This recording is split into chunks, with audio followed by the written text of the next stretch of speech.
Welcome back to our biomass class, where we're delving deeper into the fascinating world of conversion of biomass resources into heat and power. This video was made with the support of InnoEnergy.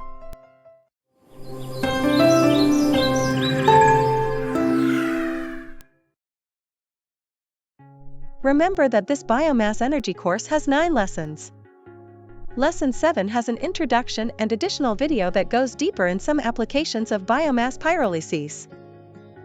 After the introduction, let's continue with the study of technologies and applications for biomass pyrolysis. Pyrolysis takes place when there is not oxygen at all. The products are gases, organic volatile compounds, and charcoal. Pyrolysis allows the conversion of complex blends of materials, providing more flexibility in the plant feedstock. Let's start analyzing the different types of pyrolysis processes. There are 3 main types of pyrolysis processes, which have different operating conditions: slow pyrolysis, fast pyrolysis, and flash pyrolysis. Thanks to this difference, the predominant products are different. These can be solids, liquids, or gases. Slow pyrolysis produces mainly charcoal and condensable compounds. Fast pyrolysis produces mainly organic condensable compounds.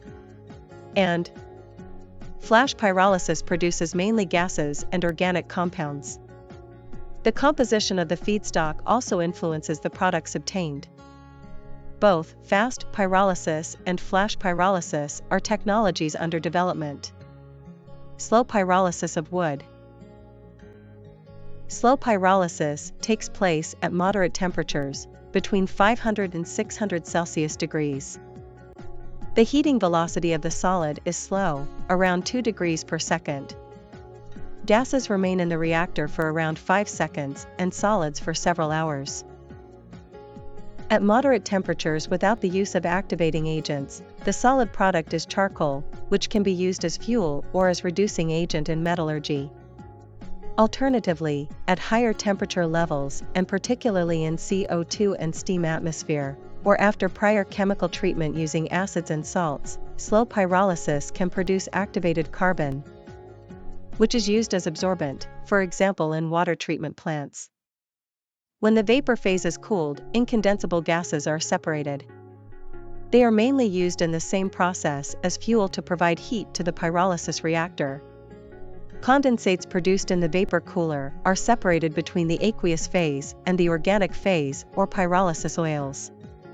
The aqueous phase can be sent to water treatment or sent to a process of separation of chemicals.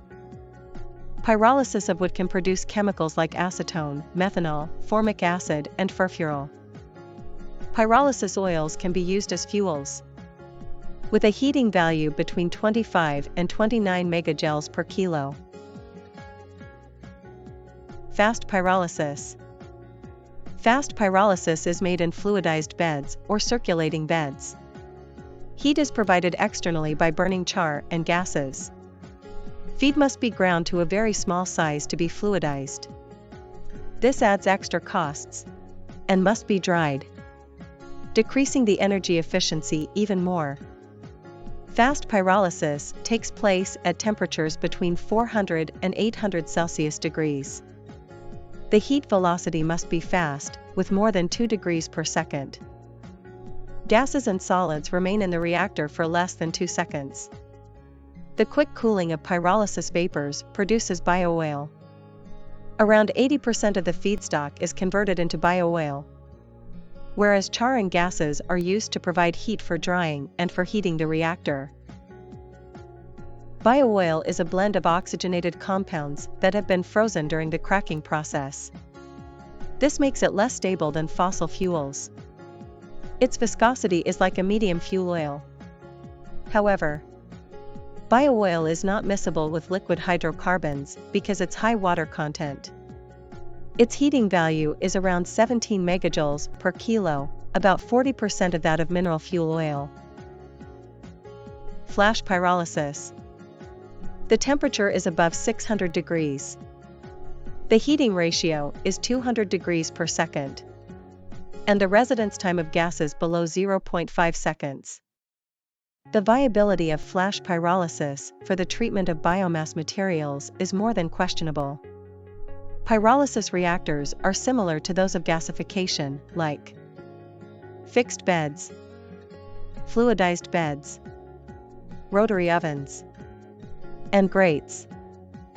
Slow conventional pyrolysis is mainly carried out in rotary kilns, fast pyrolysis in fluidized beds, and flash pyrolysis in pneumatic conveying reactors.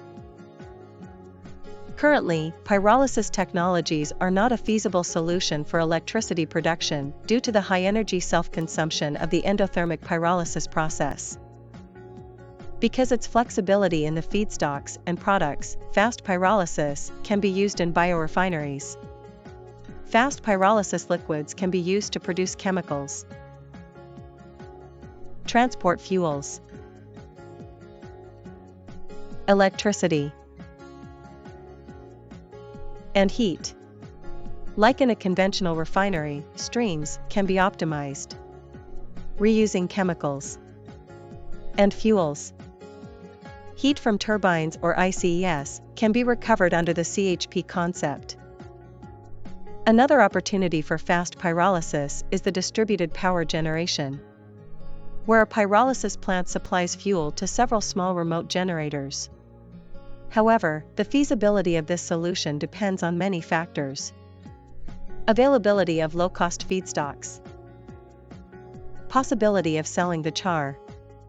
Storing liquid pyrolysis is desirable to avoid possible stops, or for supplying fuel at a power plant with consumption peaks.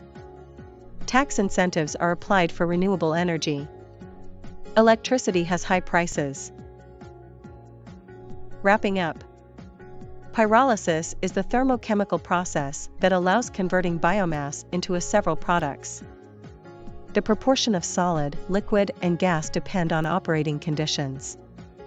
The main product of slow pyrolysis is charcoal, whereas the main product of fast pyrolysis is bio-oil. Pyrolysis applications still need more research and development to become competitive.